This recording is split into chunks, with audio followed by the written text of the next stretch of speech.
Sage Wanderer here, coming at you from my shotgun shack in the Texas outback. So, I thought I'd talk a little bit about what civil war would be like for certain people versus other people. And this would be true of any kind of conflict that's happening on U.S. soil, whether it's Americans against other communist Americans, or whether it's Americans against some outside invading force. There will be people who are able to put on a 60-pound pack and 30 pounds of body armor and, a big heavy rifle and extra mags and ammunition and 3 days worth of food on their back, and be able to hike up and down mountains and cover 15 to 20 miles in a day across broken ground. That's an infantryman. There's a reason why you don't see a lot of old men in the infantry, right? That's a young man's game, kind of like football. And so once you get past a certain age, that gets to be difficult, if not impossible, to even try to keep up. You can't even keep up. So for those people, you would either be a garrisoned troop, somebody who is set to guard a place. That's probably what they would do with some old guy like me. Give me a shotgun, or of course I'd probably bring my own, and a sidearm, and I don't know, guard a water purification facility, guard a hospital, guard a ammo dump, a refueling station, that kind of thing, just like security. Or more than likely, you would probably be working some job in the in support of the troops, in support of the conflict, and you would be then going home at night just like any other person.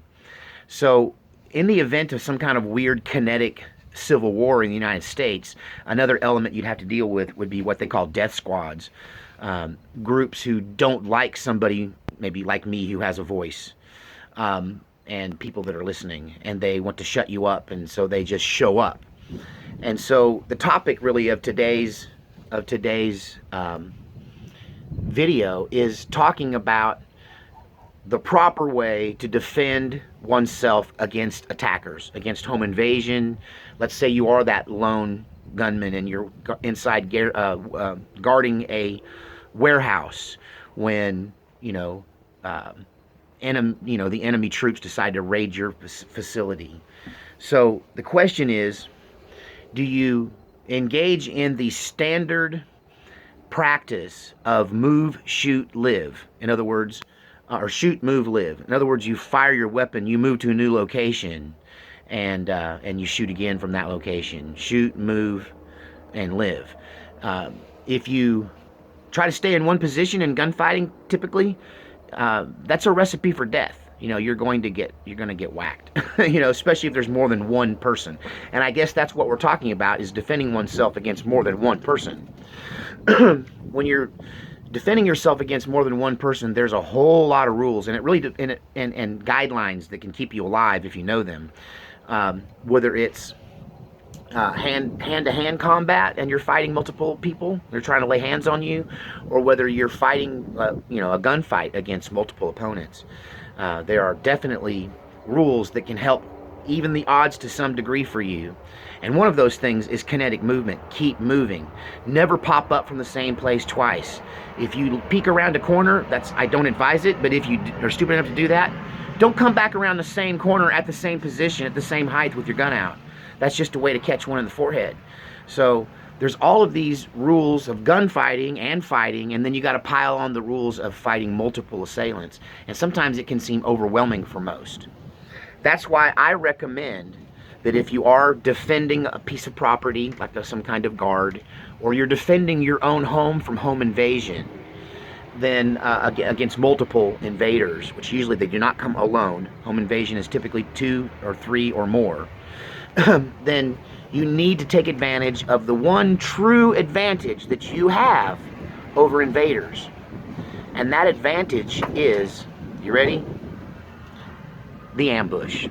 So you want to set up an ambush on this area that you're defending. And the thing about the ambush is that it doesn't really it doesn't really contradict the concept of shoot, move, and live. You want to set up multiple layers of ambushes, and so you can continue to move. Now, a lot of people would think if you're going to, and they even teach you this in basic home defense, that you should retreat to the bedroom, lock the door, put your gun on the door, and stay in that position. But they don't really tell you what happens next, you know, and a lot of people try to shoot through the door, which is dangerous. For one thing, it can give away trajectory information about your position. So if you shoot through the door, you better be moving while you're doing it so you can confuse them as to where it's coming from. Plus, you need to be behind cover, and it's really hard to move while behind cover. I don't recommend shooting through the door, honestly. Let them breach the door. There's that moment when an attacker enters the combat space when he does not know where his prey is or his foe is, and that absolutely is a moment of advantage for the ambusher. It's in that moment where he's identifying the architecture of the room, the fixtures in the room, and scanning the room for movement that is your best opportunity to make him wish he'd stayed on the other side of the dang door, right? Thing is, with multiple attackers, if you shoot from your position, now the other guys have an idea of where that gunfire came from. They know which way their buddy in front of them pitched. They know, they can see which way the debris flies when it goes through their buddy into the wall behind them. And there's a lot of indicators, not to mention the report from the end of your firearm, to let them know where that shot came from. But in that moment of confusion, where they're trying to now zero in on where that shot came from, you need to move again, hopefully where they can't see you. But even if they can see you, if you're determined and you move quickly, you can move before they act to a position of hard cover. And hopefully they'll be shooting where you, ideally, they'll miss all of it in the chaos, and they'll be shooting at the position you used to be at. So then you have a secondary ambush position. Now, if you're like me and you live in the country, and you're dealing with the idea of these invaders, they'd have to get past your gate first. Sure, they could park down the street, you know, they could, that's not what a group of men typically does. They don't sneak into your house from over yonder across your back fence. I mean, that's the smart way to do it. That's probably the way most military operations would be, but most of the time they're expecting you to be completely unaware, have no defenses, and they're gonna move against you and try to blow you over. So they're going to breach the gate first if you live in the country. That's why the first fortification you should spend money on is your gate, because that buys you some time. My sister was recently raided over ridiculous disagreement with her daughter over a dog, and they did like a drug-style raid on her house. It was ridiculous. But, you know, learned some things. They just popped the gate lock, pushed the gate open, and drove up the driveway in 5 pickup trucks. And everybody jumps out, guns swinging, you know, yelling commands. So that's not unlike how, if you lived in the country, you'd be approached by home invaders of any sort. They would just try to take you by surprise. See, they're trying to become the ambushers, you see. And by having a planned out fortified defense, you're turning the tables on the ambusher, and you become the ambusher and they become the prey. And that's what you want to do when you're defending your home, is to turn the tables and make their ambush work against them. And for that, you need to be notified. So I recommend that you have some kind of alarm on your gate. And this is something I need to do myself. This is part of this video is me planning out my approach to my own defenses.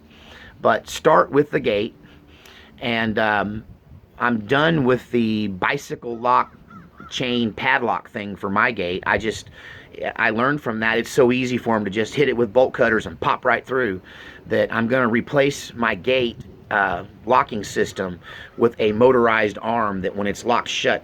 Well, a lady here, I ran into her on the road one day when we had a power outage, and I rolled my window down when she went past me, and I said, are you out of power at your house? And she said, yes, I am. In fact, I had to get a wrench and a big hammer to get myself out of my own gate, because without electricity, my gate won't open. So, you know, I think fortifying one's gate and making them stack up at the entrance to your property is probably a really good thing to do if you're a suburban or country person, rural person. Some things that I really never thought were important, and I'm starting to, the more I think about it and war game, this situation, the more I think that a fortified gate is really important. Make them work getting past it. Make them have to bring out a tank or a welder to get through the gate with their vehicles, or make them all climb over, old school. And, with the addition of some barbed wire, you can make that a hairy affair as well. All that does, along with the notification, whether it be by video or some kind of trigger, electronic notification, bell in the house, so that you get woke up if someone opens the gate or climbs over the gate or comes into your property. In the short term, I may use those little 12-gauge blank trigger tripwire things that I showed in a previous video. I need to set those up out here so that nobody comes up on me. And of course, having a good dog is one thing, but they can just shoot your dog, but hopefully he gets a bark or two off before they ice him. Little dogs in the house can alert you to sounds outside, but hopefully the bell did that. And then you want to set up multiple positions inside the home. You want to make the door more difficult to breach. Make it as difficult to breach as the gate was to breach. I've seen them hit doors that are standard construction with battering rams, and they just pop over on the first pop. Sometimes it's only as many as 2 or 3 pops. But I've also seen them try to take down fortified doors with steel reinforced hinges and floor, rods that go down into the floor plate, and they can bang on it and bang on it and bang on it. They got to get the jaws of life to get the door open. And of course that would be really difficult for them too if suddenly a window opened up and a can of tear gas popped out on the front porch. Something to think about. So at any rate, we got to get serious, old school, medieval kind of defenses here, folks. Dare I say moat and alligators? To play off a recent meme on the president. I apologize for the wind. It's a little windy out here.